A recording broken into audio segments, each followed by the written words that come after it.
Hello, everyone. My name is Ava Nicole Francis, and I am here with David Sabella for an interview for the upcoming lineup on September 23rd. Hi, David. Welcome. Hi, thank you so much.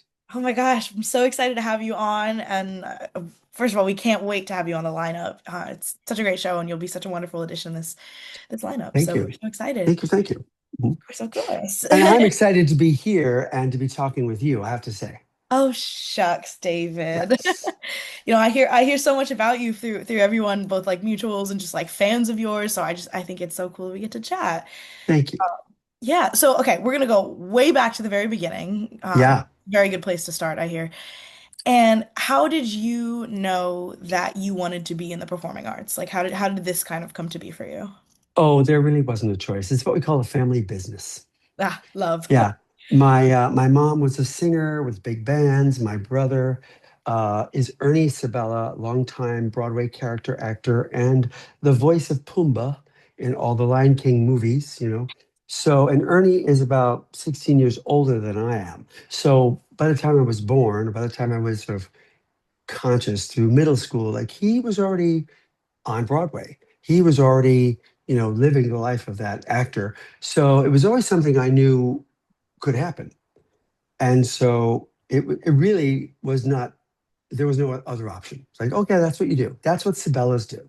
Yeah. Yeah. Yeah. And you stuck with it and you making it work and more than making it work. You're Yeah. extremely successful. Oh, is that what they call this? Okay. That's what I Yeah. call Yeah. Yeah. it. So aside from like your family growing up, did you have any other like artistic influences that kind of shaped you into who you are? My teachers, I'm going to say my teachers. I was a fly by the seat of your pants teenager singing high C's up through my sheer force of will. But then I went to college and met the people in my life who shaped the rest of my career. You know, um, my first day in a vocal tech class in the summer before I started the fall, you know, as a freshman, I sang in a vocal tech class, and this teacher, her name was Marie Traficante, and I sang these two arias, and she looked at me, she said, did you say you were going to be a matriculated student here in the fall? I said, yes, ma'am. She goes, do you have a teacher? I said, no, ma'am, I don't. She goes, you do now. You know, and she was my teacher for 30 years. Like she was the person I always went back to if I needed anything. You coach with lots of other people, but the baseline, this is who I trust Mhm. until the day she died. Yeah. Wow. Yeah. Yeah. And acting my acting teacher, Kate McGregor Stewart, was very instrumental in how I moved through the world as an actor, etc. And you need those people. You need those people. And my brother, of course. Like my brother, I got to say, at 4 years old, hearing my brother sing The Impossible Dream in an empty garage, Ooh, yeah. with a big booming voice, like, yeah, that shapes your life. That just puts you on a trajectory like, wow, the vibration alone just affects you in a way? Yeah, no, I'm sure. Yeah. I mean, Yeah. that's got to be so cool to just have Yeah. that like immediately in your family, but also then you have that like support as well for like there is no like, well, I want to be in theater and they're like, be a doctor. Like you don't have Exactly. that. My brother got that. Your My brother got brother got that. that 16 years earlier, right? And so Interesting. by the time I sort of came out as I want to be an actor, they're like, yeah, fine. They're like, yeah, we know. That makes sense. Because he was successful. He had already been on Broadway a few times. He did TV shows in the 80s and 90s. Like he was a Yeah. major player in the character world. Yeah. I So mean, yeah. hey, I grew up with Pumbaa, so Yes, exactly. Exactly. Yeah.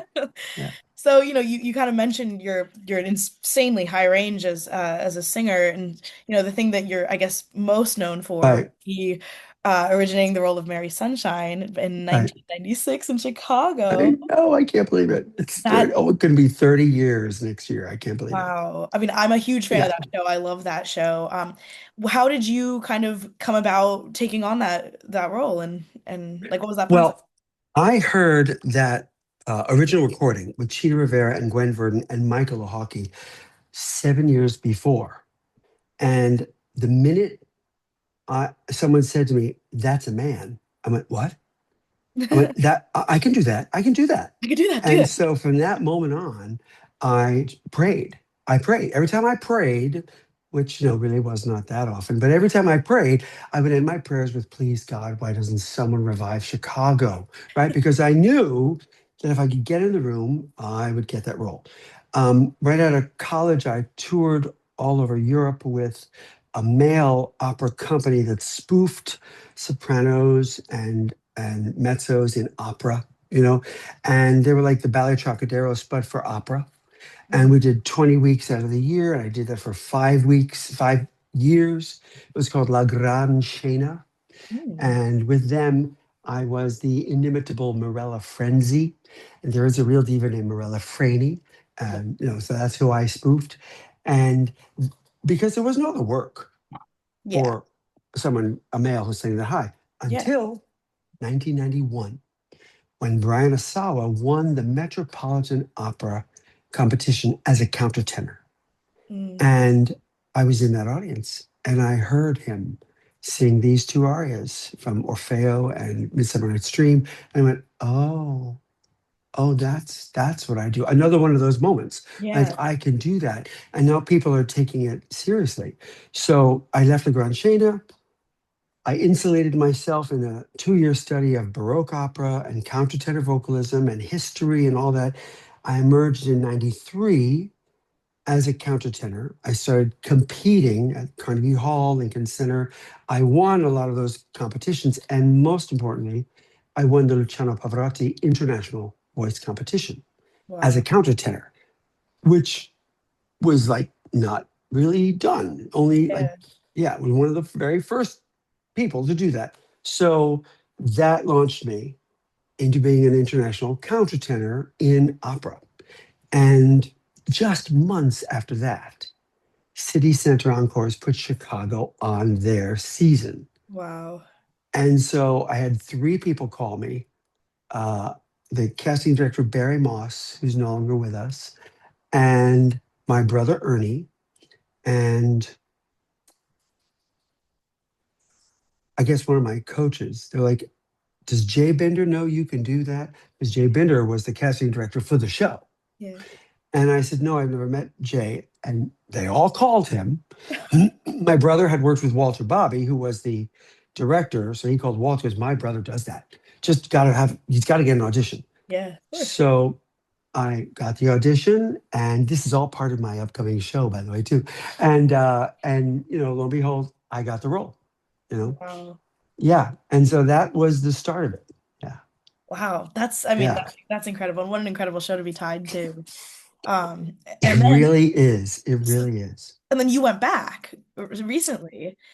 Very recently, yes. Yeah. Just a few weeks ago in August, never thinking that I would do it again, they asked me, sort of as an emergency thing, to come back and reprise the role that I created 29 years ago. That has never been done. I was gonna say, yeah, you So, made Broadway yeah, history doing that. yeah. So, in a continuously running Broadway show, for Yeah. original principals to come back 29 years later to the same role. Like Yeah. I could do Amos, but who knew I would go back as Mary? Yeah. That's Um, but I did, and it was a blast. It was so much fun. And this cast is so good. They're so freaking good, you mhm. know? So I had a ball. Had a ball. And now I could go back, once you pop the cork, say, yeah, sure, I'll go back. It's Yeah. fine. Does it Yeah. stay with you? Does the role like Oh, back it totally stayed with back? me. Like they asked me, I hadn't done it in 20 years. I did the show originally for almost 10 years, but then I haven't been back in 20 years. And so they said, "What do you need?" I said, "Well, I know the song and I know the gun. I need no spacing for the gun. Tell me where my marks are for the headlines. And I want to do the pre class scene. That's all I need." And Wow. like, okay. And we did those things in my put in, and that was it. It was so much fun. I ran this song with the new music director because he had to sort of pick up my phrasing and how I do it.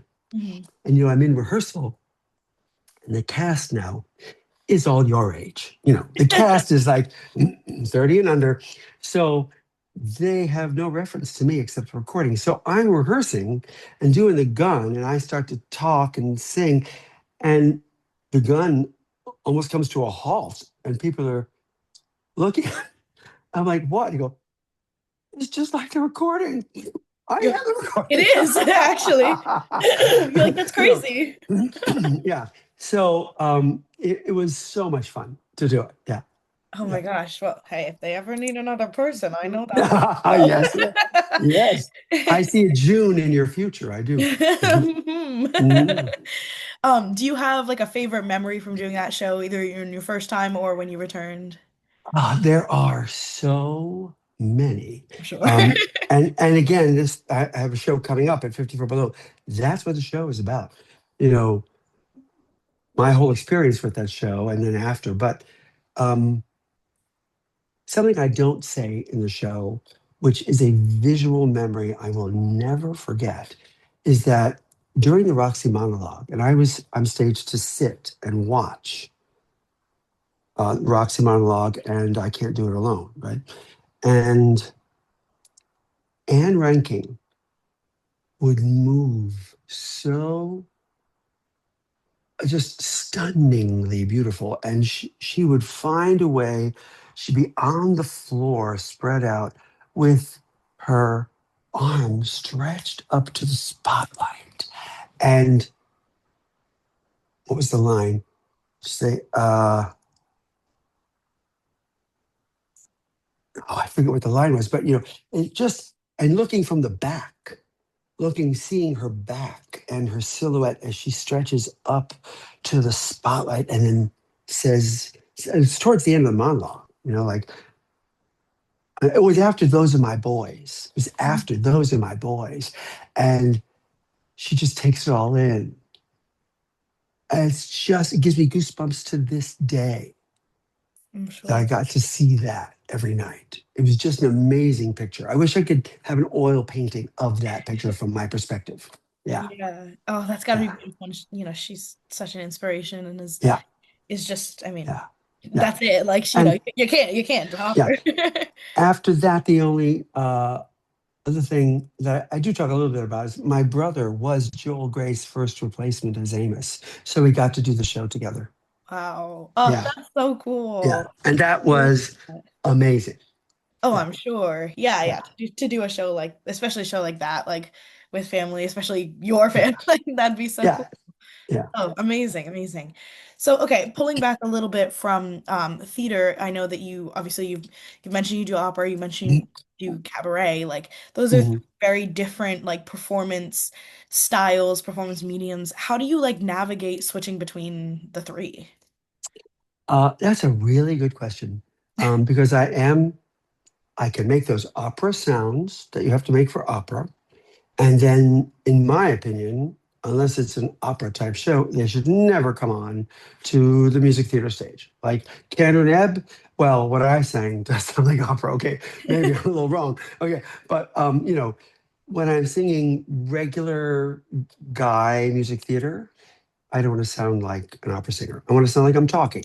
You Yeah. know, and that's an adherence to the vocal technique and the vocal style and the respect for what I'm also a voice teacher, right? So what we call the vocal, the resonance strategy. Mhm. What kind of sound do you want to make? What's your resonance strategy? And the opera singers who try to sing jazz and still sound like opera singers, I hate that. Yeah. If you're gonna sing jazz, you gotta sound like a jazz singer. Yeah, you gotta You know, switch. if you're going to sing contemporary music theater, you got to sound like a contemporary music theater singer, Hmm. you know, and it's respect for the style. Some people think they can't make more than one sound. Of course you can. Hmm. Of course you can.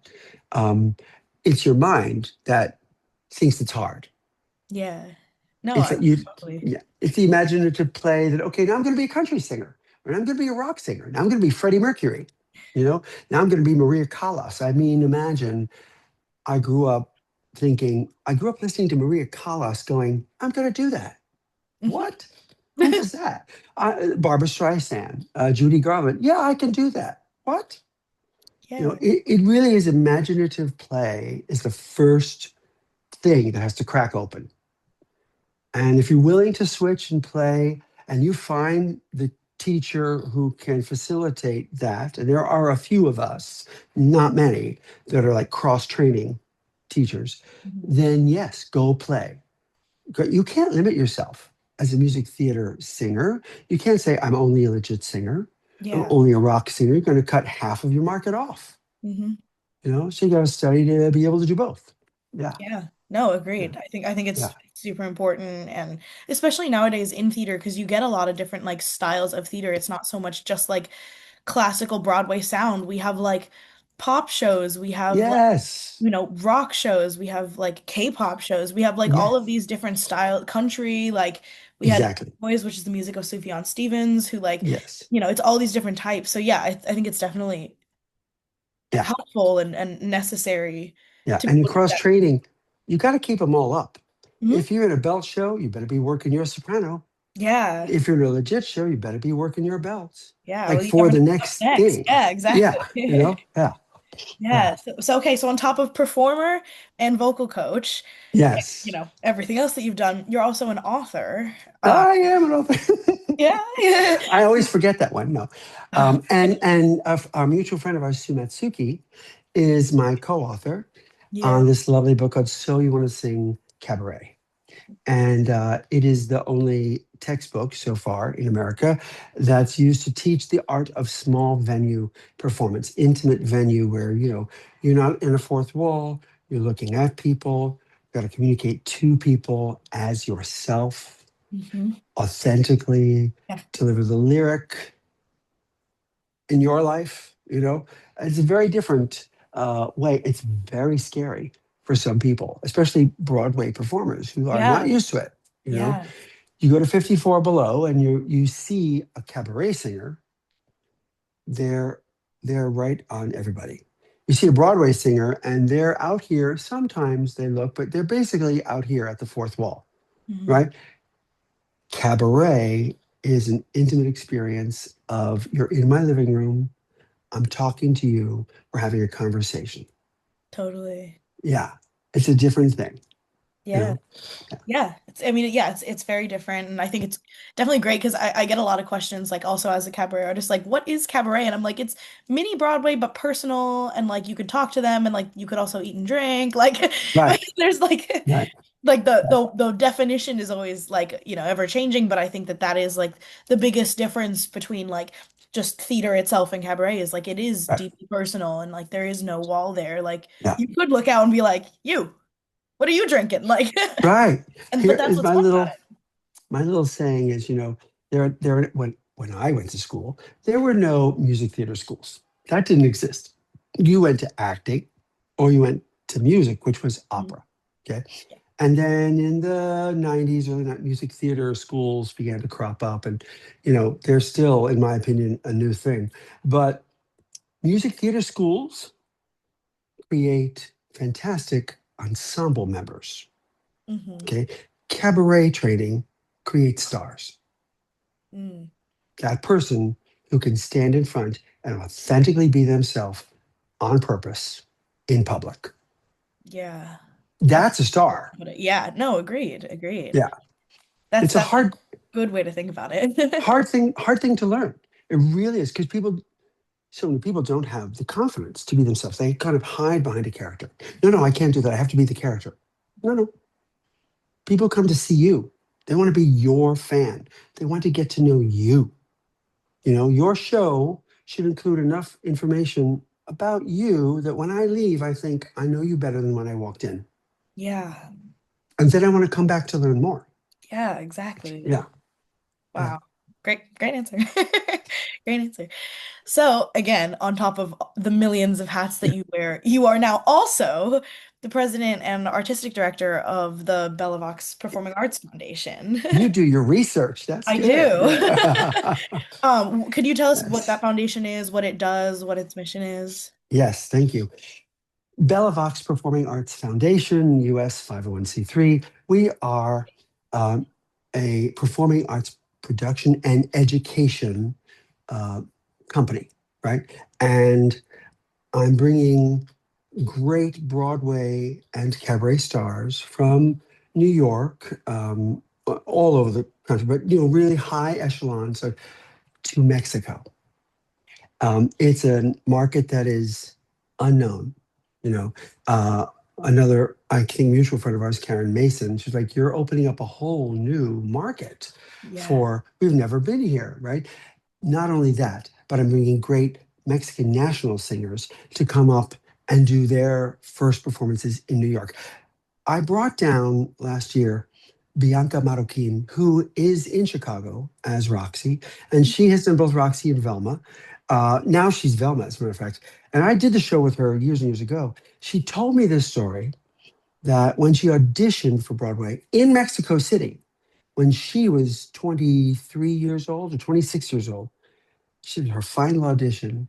She said, I got on my hands and knees and I begged them to take me because there is no music theater study in Mexico. There was nothing. There was nowhere I could go to do this.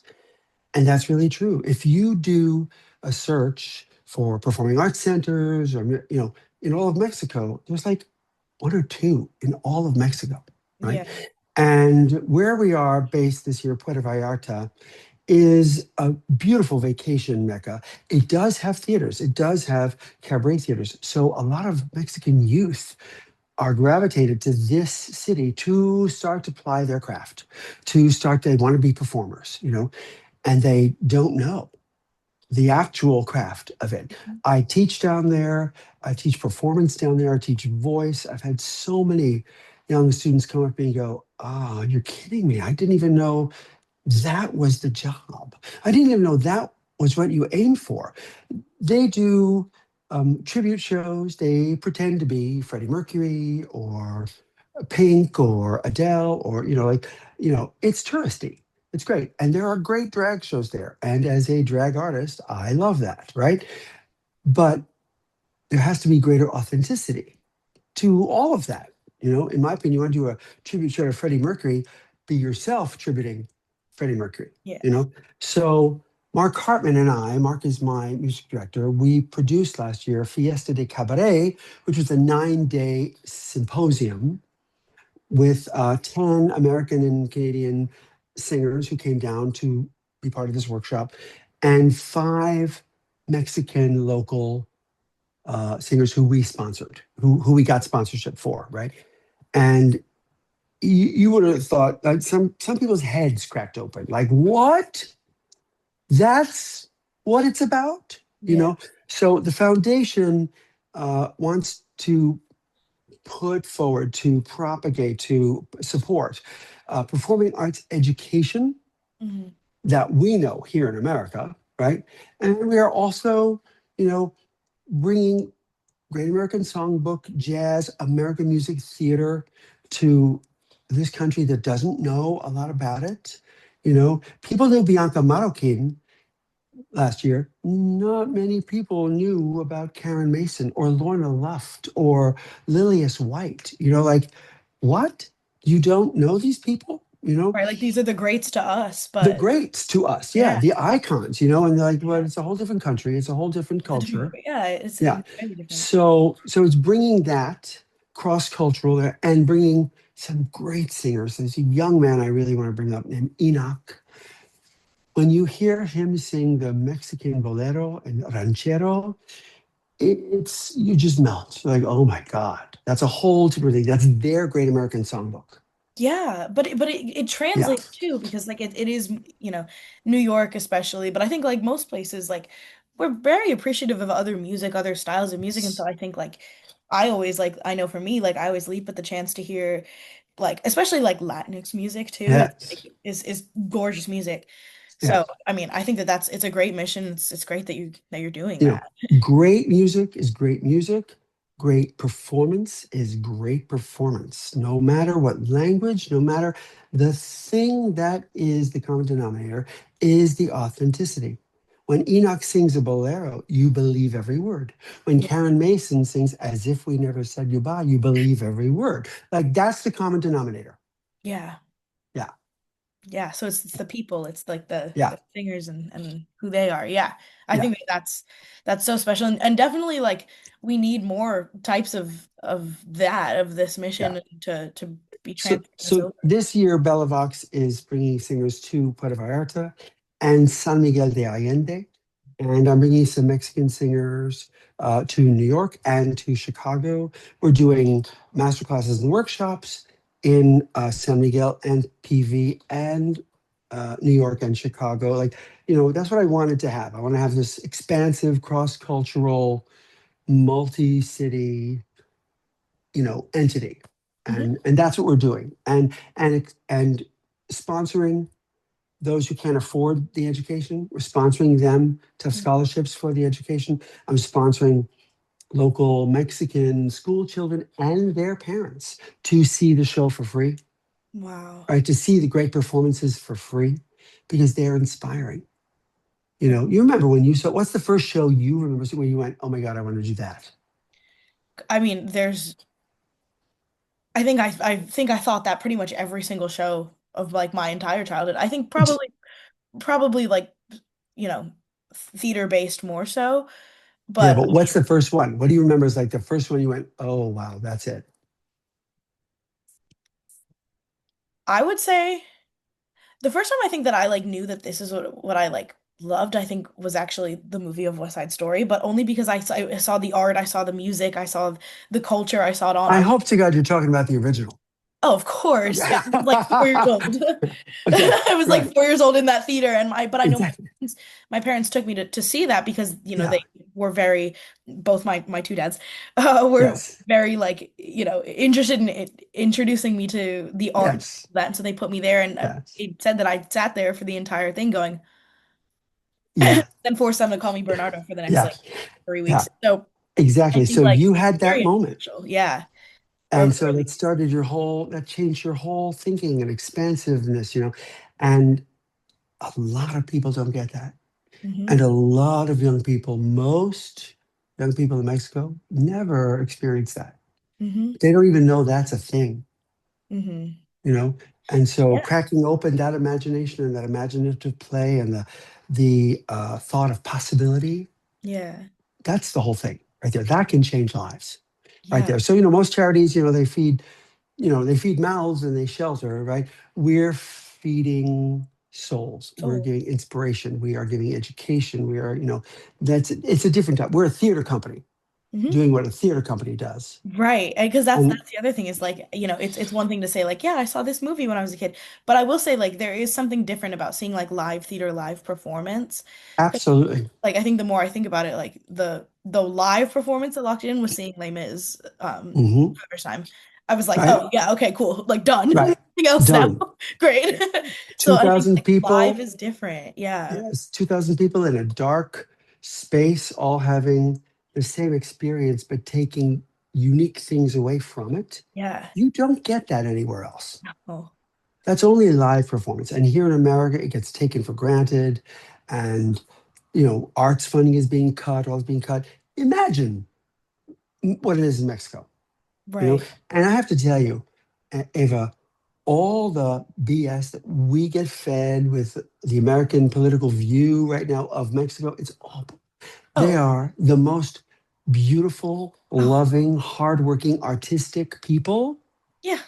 They're fantastic people. Oh. So for me, it's also a way to sort of give back and so maybe apologize. Sorry for Big what's going apology. on. Big You know, apology. yeah, That doesn't represent me.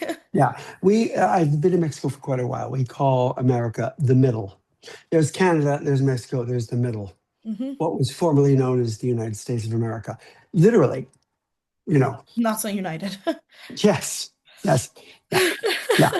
Anyway, Well, okay. Well, that was, I mean, again, that was great, and I'm very glad that that's happening and going on, especially at this time. So, yeah, I mean, props to you and the foundation for doing that. So I know that you've mentioned a couple times that you have an upcoming show. yes. So yeah, if there's anything that you want to like promote coming up, anything that you got on its way, like Yes, hear yes. it. Well, I'm gonna quickly mention I am also directing a show, Dawn DeRose show called Sing Happy. That is November 18 and December. I'm forgetting 12th or something. I'm forgetting, but that's going to be at the Triad. She's fantastic. Robert Ryan is an alum of the Fiesta de Cabaret. that we did last year. He's going to be at Don't Tell Mama on November 19 and 20. No, where are we now? September 19 and 20, just next week. Um, and my show at 54 Below is on September 30th. And that's called Razzle Dazzle. And it is the magic of Candor Neb and Chicago.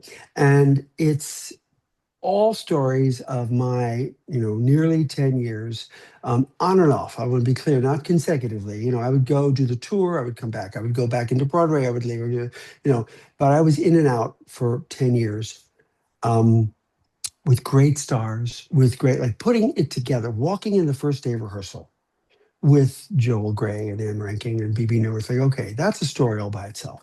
The Yeah. president of the United States coming to see the show, that's a whole story all by itself. Like we were the Hamilton of the 90s, Hmm.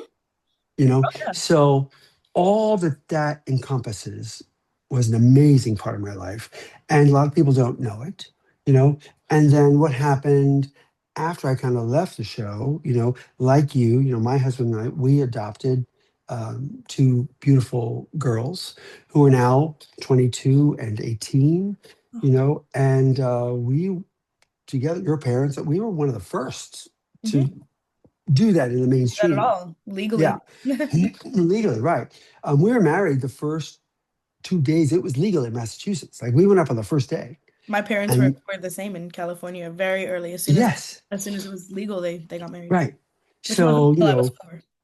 yeah. So we share this thing, this historical thing, and so I talk about that, and talk about adopting, and I talk about life after, and it's all Kendra Deb music, and it's a lot of Chicago, but it's also Zorba and Flora the Red Menace, and other shows, Steel Pier, other Oh shows, all yeah. Kendra Net, Cabaret, but I love the show. I have done this show for 10 years. First, I started at the 20th anniversary and went around the country with it. Then I put it away till the 25th anniversary. And who knew we would get to the 30th anniversary? 30th You and know? counting. Yeah, yeah. So this is the first uh, performance of this show for this coming season. I'm traveling with this show because, of course, in 2026 is the 30th year Mhm. of the show. And I'm also celebrating my little bit of a historical return,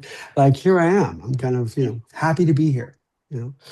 Yeah. Well, that's Yeah. that's amazing, and I will be sure to be there. Thank you. I would Of love it if you would be there. course, I'll be Oh, there. that'd be great. And for those who can't be there, you can live stream it. We're Yeah. live streaming it. Just go to 54below.com/David Sabella for tickets. And you can buy live or online tickets, but I definitely want to see you there. Well, I will be Yeah. there. Okay. I will also be at the lineup on Yes. That's September coming up before. 3rd. Yeah. Yeah. Yeah. So for those of you watching, please, come to both. Come to the lineup, and then Yeah. a couple days later, go see David's show. It's going to be spectacular. You will be Yeah. amazing both times, as you always are. Thank you. David, thank you so much for coming on and for chatting and for sharing your stories. This is Thank you. Thank you for of having me. course. Well, we will You're see. adorable. We're going to be besties, I can Oh, tell. we're gonna be besties. We already are. Yeah. Yeah. Yeah. Yeah. Well, we will see you on the lineup on September 23rd. Thank you.